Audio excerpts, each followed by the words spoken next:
Very good morning students. कल हमने demand पर चर्चा की थी कि डिमांड क्या है। तो हमने उसमें देखा था कि डिमांड, किसी भी प्रोडक्ट की डिमांड होने के लिए 5 चीज़ें होना बहुत आवश्यक है, जैसे certain commodity, certain price, certain time, उसके अलावा रेडीनेस टू पे एंड परचेजिंग पावर। ये जो आपके 5 कंसेप्ट थे, इन 5 कंसेप्ट से मिलकर हमने डिमांड के बारे में पढ़ा था। और हमने डिमांड कर्व को ये भी बताया था कि इट हैज़ नेगेटिव स्लोप। आज हम अपने चैप्टर को थोड़ा सा आगे बढ़ाकर लॉ ऑफ डिमांड के बारे में कुछ बातें करेंगे। सबसे पहले तो देखिए कि लॉ ऑफ डिमांड क्या होता है, यानी मांग का नियम। The law of demand establishes relationship between the quantity demanded and the price of a commodity. देखिए, जो मांग का नियम होता है वो मांग मात्रा और वस्तु की कीमत के बीच में संबंध को दर्शाता है। अगर हम लास्ट में हमने कल बात की थी गोल्डन रूल की, अदर थिंग्स रिमेन कांस्टेंट, यानी अन्य बातें समान रहने पर। तो according to this law, other things remaining same, the quantity demanded of a commodity increases with the fall in its price, the quantity demanded decreases with the rise in its price। यानी अगर अन्य बातें सभी समान रहें तो किसी वस्तु की अगर कीमतें बढ़ेंगी तो उसकी मांगी गई मात्राएं कम हो जाएगी, और कीमतें गिरेंगी तो मांगी गई मात्राएं बढ़ जाएगी। This is the relationship between the quantity demanded and a price commodity. It has inverse relationship between price and quantity, कि यदि किसी भी वस्तु की अगर कीमत बढ़ेगी तो उसकी मांग आवश्यक रूप से गिरेगी। ये एक कंज्यूमर बिहेवियर है, क्योंकि महंगी होने पर वस्तु की कीमतों को, मात्राओं को कम खरीदा जाता है, और सस्ती होने पर वस्तु की मात्रा को अधिक खरीदा जाता है। इसके बारे में कुछ डेफिनेशंस भी दी गई हैं। जैसे हम बात करें मार्शल की, एल्फ्रेड मार्शल ने अपने डेफिनेशन में कहा है, the amount demanded increase with the fall in price and diminishes with the rise in price. यानी मांगी गई मात्रा कीमतों के साथ गिरती है, कीमत बढ़ने के साथ गिरती है तथा कीमतों की कमी होने के साथ बढ़ती है। इसी के साथ साथ प्रोफेसर सैमुएल्सन ने भी अपनी डेफिनेशंस दी है कि if a greater quantity of goods put on the market then other things being equal it can be sold at only at a lower price. अगर कोई प्रोडक्ट हम मार्केट में रखते हैं तो डेफिनेटली उसकी प्राइस, उसको अधिक सेल करने के लिए हमें प्राइस को कम रखना पड़ेगा। इसी प्रकार से प्रोफेसर थॉमस ने भी अपनी डेफिनेशंस दी है, रिजर्ट एंड बिलासमी ने भी अपनी डेफिनेशंस दी है, बेहनम ने भी कहा है, बेहनम ने बहुत शॉर्ट रूप में भी कहा है, amount sold is that function of the price of the goods. आप अपना विक्रय जो करते हैं वो कीमतों के आधार पर करते हैं। तो इस प्रकार से निश्चित है कि जो मांग का नियम होता है, कीमतें अदर अन्य बातें समान रहने पर कीमतें बढ़ने से वस्तु की मांगी गई मात्रा में कमी होगी तथा कीमतों की कम होने पर वस्तु की मांगी गई मात्रा में वृद्धि होगी। ये मांग का नियम कहलाता है। इसके कुछ असम्पशंस भी हैं, ऐसा आखिर होता क्यों है, ये मान्यताएं किस पर आधारित है। पहला है, असम्पशंस में है, the law of demand will hold good only if certain paribus means other things remain the same, condition are applied. Other things remaining the same is called the assumption of the law of demand. Other things remain, जो आपने कहा golden rule जो हमारा है, वो main assumptions हैं। There are some important assumptions also, कि first psychological factors जैसे हैबिट, टेस्ट, प्रेफरेंस, जो कंज्यूमर होता है मस्ट रिमेन अनचेंज्ड। यानी मांग के नियम के लागू होने में निम्न मान्यताओं का होना आवश्यक है। जैसे पहली है, अदर थिंग्स रिमेन कांस्टेंट, की अन्य बातें समान रहनी चाहिए। उसी प्रकार साइकोलॉजिकल जो फैक्टर्स होते हैं जैसे हैबिट, टेस्ट, प्रेफरेंस, ये भी बिल्कुल समान होने चाहिए, इनमें चेंज नहीं होना चाहिए। अगर हैबिट और टेस्ट में चेंज हो जाएगा तो हो सकता है कि वो अधिक कीमतें बढ़ने पर भी वस्तु की ज़्यादा मात्रा खरीदे। The particular commodities consideration must be prestigious goods of the consumer. अगर प्रेस्टिजियस गुड्स होती है तो उसके संबंध में देखा जाता है कि महंगी वस्तुओं पर अधिक खरीदी जाती हैं। और एक है सब्स्टिट्यूट्स गुड्स ऑफ कमोडिटी, कि उस पर्टिकुलर प्रोडक्ट की कोई सब्स्टिट्यूट यानी प्रतिस्थापित वस्तु ना हो, उपभोक्ता की आय समान रहे, दूसरी जो वस्तु है उससे संबंधित उसकी कीमतें भी समान रहें, और क्वालिटी प्रोडक्ट की वो भी समान रहनी चाहिए। कई बार ऐसा भी होता है कि ये जो सारे फैक्टर्स हैं, जैसे यदि आय बढ़ेगी तो हो सकता है कि उपभोक्ता महंगी वस्तुओं को खरीदने लग जाए, तो इसलिए आय भी सीमित या कांस्टेंट होनी चाहिए, स्थिर रहनी चाहिए। क्वालिटी ऑफ द प्रोडक्ट, आप प्रोडक्ट की बात करें तो कई बार ऐसा होता है कि अगर प्रोडक्ट की क्वालिटी कम होगी तो अगर आप उसे सस्ता भी बेचेंगे तो भी लोग नहीं खरीदेंगे। तो मांग का नियम इन्हीं मान्यताओं पर आधारित है कि उपभोक्ता की हैबिट यानी साइकोलॉजिकल फैक्टर्स चेंज ना हो, आय स्थिर रहे।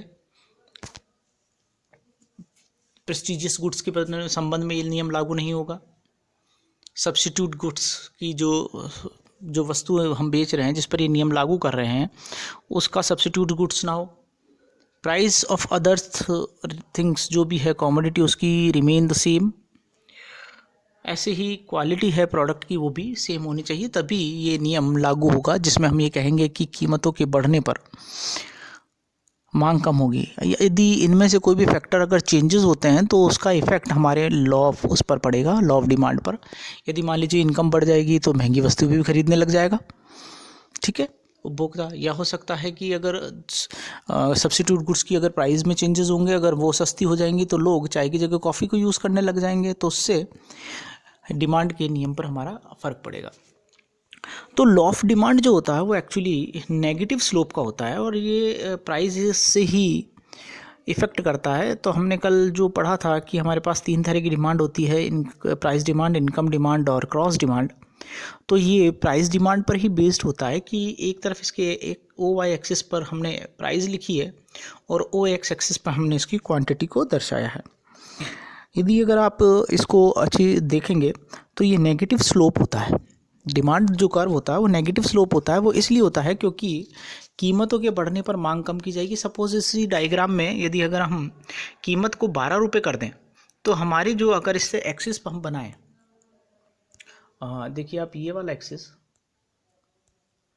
तो इस वाले एक्सिस की अगर आप बात करेंगे तो ये 12 रुपये अगर प्राइस होगी तो इसकी जो क्वांटिटी है वो 10 रह जाएगी। यदि उल्टा हम इसको कर दें, अगर 2 रुपये किसी प्रोडक्ट की प्राइस को कर दिया जाए तो उसकी जो डिमांड है बढ़कर वो 60 हो जाएगी। That it has we have already I have already told you कि जो मांग और कीमत में विपरीत संबंध होता है यही मांग का नियम है। तो जब कीमतें बढ़ रही हैं यहाँ तो डिमांड कम है, और जब कीमत कम होती है आप देखिए तो डिमांड ज़्यादा है। अब हम इसके थोड़े से आगे बढ़ते हैं और बात करते हैं characteristics of the law of demand की, यानी मांग के नियम की क्या क्या विशेषताएं। पहली, इनवर्स रिलेशनशिप, विपरीत संबंध होता है। It has inverse relationship between the price and commodity, तभी इसका स्लोप नेगेटिव होता है। Price independent and demand dependent variable. देखिए प्राइस को इंडिपेंडेंट वेरिएबल माना जाता है और डिमांड जो होती है वो डिपेंडेंट वेरिएबल है, क्योंकि प्राइस का बढ़ना कम होना फ्लक्चुएशन डिमांड को जनरेट करता है। इसकी विशेषताओं में एक और है, other things being equal, we have already discuss about the golden rule. Golden rule, other things remain constant, अन्य बातें समान रहना, ये किसकी प्रमुख विशेषताएं हैं। क्वालिटेटिव स्टेटमेंट है। The law of demand is a qualitative statement which tells us that a fall in the price of a commodity will lead to an increase in the quantity demanded and a rise in price will lead to fall in the quantity demanded. It mean ये qualitative है कि price में कोई effect हो रहा है तो उसका असर क्वांटिटी पर पड़ रहा है। फिफ्थ है, it concern with certain period of time. ये जो मांग का नियम है ये कुछ समय के लिए ही अप्लाई हो पाता है। The law of demand is related with a particular period of time, for example weekly, monthly, annually. तो ये इसकी कुछ प्रमुख विशेषताएं थी। अब हम पढ़ते हैं reason underlying the law of demand. The law of demand applies on account of number of factors which have been discussed here. These factors are also responsible for demand curve sloping downward from left to right. It means it has convex to the origin. देखिए diagram जो बनते हैं वो दो shape के बनते हैं हमारे. कर्व अगर बनते हैं तो या तो वो होगा कॉनकेव यानी नतोदर, या फिर होगा कॉन्वेक्स टू दी ओरिजिन यानी उन्नोदर, ऊपर की ओर उठता हुआ. अगर आप डिमांड कर्व को देखेंगे तो हमारा डिमांड कर्व इस तरीके से ये उन्नोदर है यानी कॉन्वेक्स. अगर डायग्राम को अगर आप देखेंगे तो अगर ऐसा है तो वो कॉनकेव होता है. क्लियर है? That is. तो हमारा जो डिमांड कर्व है वो actually convex to the origin होता है. ठीक है, और ये left to right downward slope करता है. इसके कुछ रीजंस हैं. पहला है इनकम इफेक्ट.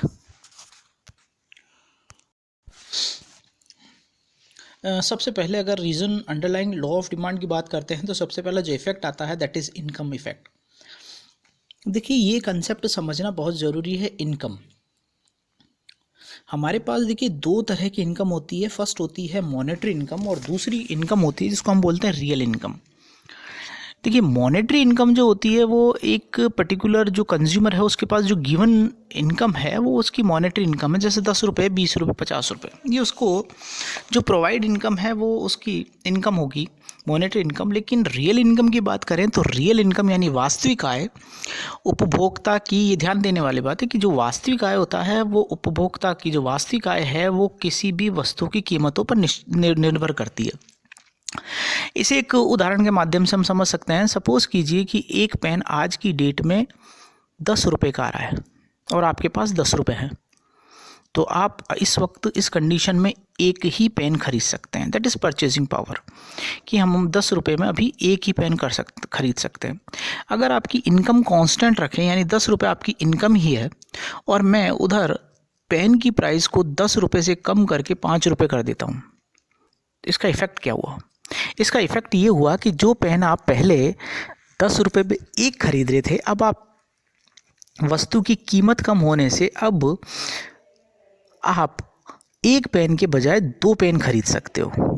तो इसका मतलब ये है कि आपकी मॉनेटरी इनकम कांस्टेंट होते हुए भी आपकी वास्तविक आय यानी परचेजिंग पावर यानी रियल इनकम बढ़ गई है. तो किसी भी वस्तु की जो रियल इनकम होता है उसका संबंध वस्तु की कीमतों से होता है. यहाँ देखिए यदि वस्तु की जब ये मानकर चला जाता है कि इनकम इफेक्ट में अगर किसी प्रोडक्ट की कीमत को कम हो जाएगा तो उससे उपभोक्ता की जो वास्तविक आय होती है वो बढ़ जाएगी. इससे वो ज़्यादा, आप समझे, इससे वो ज़्यादा वस्तु की मात्रा खरीद सकता है. इसका मतलब ये हुआ कि प्रोडक्ट की अगर कीमतें कम होगी तो रियल इनकम बढ़ने से वो ज़्यादा खरीदेगा. और यदि इसी का उल्टा कर दिया जाए कि अगर प्रोडक्ट की प्राइस को बढ़ा दिया जाए तो उससे कंज्यूमर की जो रियल इनकम है वो कम हो जाएगी. तो प्राइस के बढ़ने से कंज्यूमर की रियल इनकम कम होने से उपभोक्ता वस्तु की मांग को कम करेगा. इसलिए इसका जो स्लोप होता है वो नेगेटिव स्लोप होता है, डाउनवर्ड टू दी राइट होगा. क्योंकि हम पहले ही बता चुके हैं जैसे ही किसी भी दो वेरिएबल में अगर इन्वर्स रिलेशनशिप होगा, इस बात को ध्यान दें डायग्राम बनाते टाइम कि अगर किसी भी प्रोडक्ट में या किसी भी दो वेरिएबल में इन्वर्स रिलेशनशिप होगा तो उसका डायग्राम नेगेटिव होगा. और अगर उन दो वेरिएबल में रिलेशनशिप पॉजिटिव होगा तो डायग्राम पॉजिटिव बनेगा. जैसे मान लीजिए मेरी इनकम बढ़ी तो मैंने किसी पर्टिकुलर प्रोडक्ट की डिमांड बढ़ी, तो इनकम बढ़ी तो डिमांड बढ़ी, दोनों का रिलेशन क्या बना? पॉजिटिव. बढ़ भी रही, इधर भी बढ़ रही है और इनकम भी बढ़ रही है और डिमांड भी बढ़ रही, दैट इज़ पॉजिटिव रिलेशनशिप. इस कंडीशन में हमारा जो डायग्राम होगा वो पॉजिटिव बनेगा. लेकिन अगर हम बात करें कि मेरी इनकम बढ़ने से मैंने पर्टिकुलर किसी प्रोडक्ट की डिमांड को कम कर दिया, तो इन दोनों के बीच में अब रिलेशन कौन सा बन गया? इनवर्स. तो इस वाली कंडीशन में हमारा जो डायग्राम होगा वो नेगेटिव स्लोप को शो करेगा. इसी प्रकार हमारा दूसरा होता है सब्स्टिट्यूशन इफेक्ट. सब्स्टिट्यूशन इफेक्ट में होता यह है कि किसी दूसरे पर्टिकुलर प्रोडक्ट है, मान लीजिए सपोज कीजिए when the price of commodity X falls और प्राइस और जो सब्स्टिट्यूट गुड्स वाई है उसकी प्राइस कांस्टेंट है, तो क्या होगा? तो इससे ये होगा कि जैसे हमारे पास प्रोडक्ट एक्स और वाई है, सपोज कीजिए मैं एक्स और वाई की जगह चाय और कॉफ़ी को रखता हूँ, सब्स्टिट्यूट गुड्स मान लेते हैं, सब्स्टिट्यूशन इफेक्ट मान लेते हैं.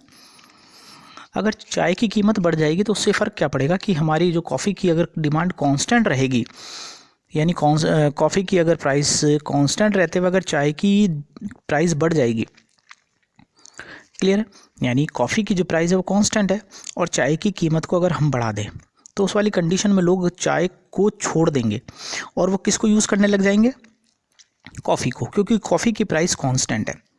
तो इस वाले अगर डायग्राम में आप देखें तो सब्स्टिट्यूट इफेक्ट में प्राइस का इफेक्ट पड़ता है, इसलिए अगर सब्स्टिट्यूट प्रोडक्ट की प्राइस अगर कम हो जाती है तो उससे हमारे जो कंज्यूमर है वो उधर की तरफ शिफ्ट कर जाएंगे दूसरे प्रोडक्ट की तरफ, इसलिए हमारा जो डायग्राम है वो नेगेटिव स्लोप को अडॉप्ट कर लेगा। दूसरा है law of diminishing marginal utility. Law of diminishing marginal utility में हम पढ़ते हैं कि जैसे जैसे additional units utility is marginal utility in case suppose अगर किसी पर्टिकुलर प्रोडक्ट को हम लगातार यूज़ करते चले जाते हैं तो उससे मिलने वाली जो यूटिलिटी है वो धीरे धीरे कम हो जाएगी, और किसी प्रोडक्ट की अगर यूटिलिटी कम होगी तो हम उसको उसकी कीमत कम होने पर ही उसकी ज़्यादा मात्रा खरीदेंगे, क्योंकि उस प्रोडक्ट में अब यूटिलिटी नहीं बची। अगर उसकी यूटिलिटी ज़्यादा होगी तो इस केस में हम क्या करेंगे, हमारे पर डिमांड ये नियम अप्लाई नहीं करेगा। लेकिन law of diminishing marginal utility में जैसे जैसे प्रोडक्ट डिमांड हम तभी करेंगे जब उसकी प्राइस कम होगी, क्योंकि अब उसमें यूटिलिटी नहीं बची। ऐसे ही changes in the number of buyers है, क्योंकि पर्टिकुलर क्या होता है, every commodity has its own buyer but the number of buyer increase with the fall in price. कई बार ऐसा होता है, become some buyers who were unable to buy a commodity at higher prices are now able to buy the same। तो कई बार ऐसा होता है कि जब कोई जो सर्टन कमोडिटी के जो ऑन बायर्स होते हैं प्राइस बढ़ने पर वो उस प्रोडक्ट को छोड़ देते हैं, ठीक है, और दूसरी ओर शिफ्ट कर जाते हैं। तो ऐसे कंडीशन में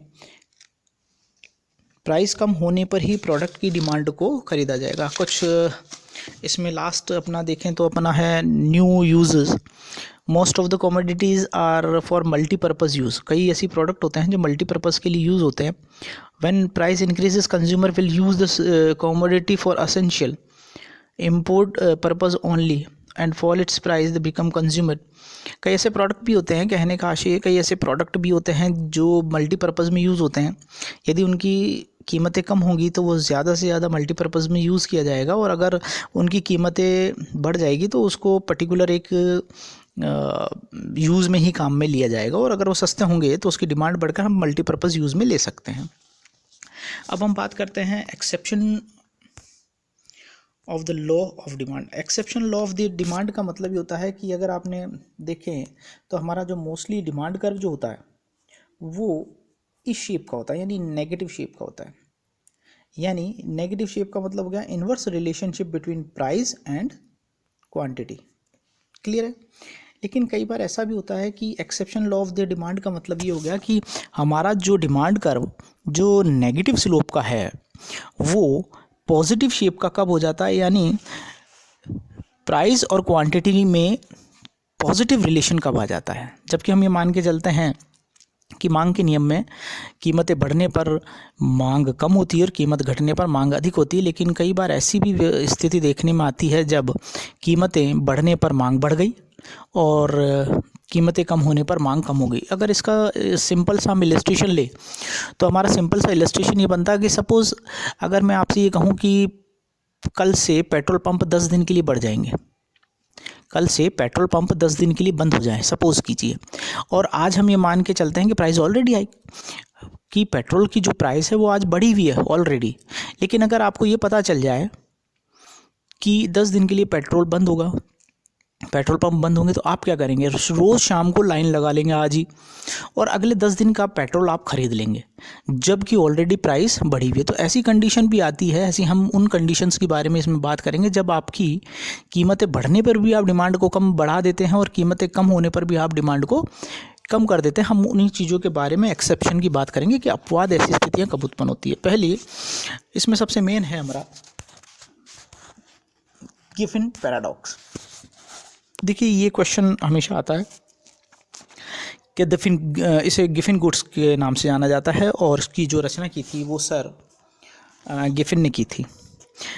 ये एक स्टडी है जो पुअर फार्मर्स की है, जो आयरलैंड के हैं, जो 19th सेंचुरी में जिन इनके कंज्यूमर बिहेवियर की जो स्टडी की थी वो सर गिफिन ने की थी। और उन्होंने देखा था कि लोग अपनी इनकम का जो मेजर पार्ट है वो पटेटो पे खर्च करते हैं और बहुत कम स्मॉल पार्ट जो है वो मीट खरीदने में करते थे, क्योंकि पटेटो जो था वो बहुत चीप था और मीट कॉस्टली था।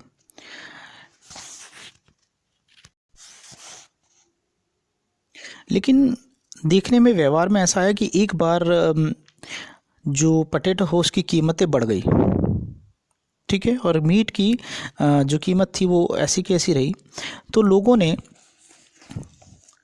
कीमतें, आलू की कीमतें बढ़ने पर भी मीट पर जो कंजम्पशन करते थे, स्पेंड करते थे जो मनी, उसको कम कर दिया। और आलू की कीमतें बढ़ते हुए भी जो बचा हुआ पैसा जो मीट पर लगता था वो भी पैसा उन्होंने किस पे लगा दिया, पटेटो पर। इसको ऐसे एग्जांपल में ऐसे लें कि मान लीजिए कि 100 रुपये का मीट मिलता है और 20 रुपये का आलू मिलता है, 20 रुपये किलो आलू।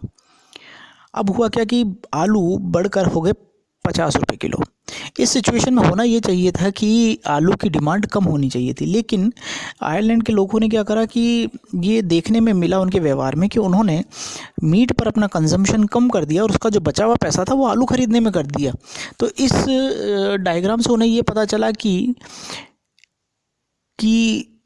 आलू की कीमतें बढ़ने पर भी, ठीक है, आलू की कीमतें बढ़ने पर भी लोगों ने उसकी डिमांड को कम नहीं होने दिया और उसकी डिमांड बढ़ी।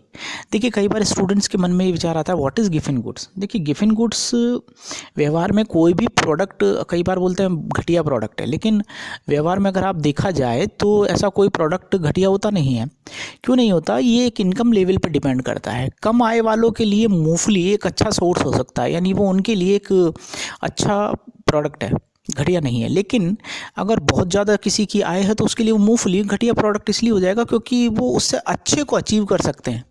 तो व्यवहार में कोई भी जो प्रोडक्ट होता है वो घटिया या ऐसा नहीं बोला जा सकता, लेकिन ये एक आय स्तर है। चलिए दूसरा इसका पॉइंट है प्रेस्टिजियस गुड्स।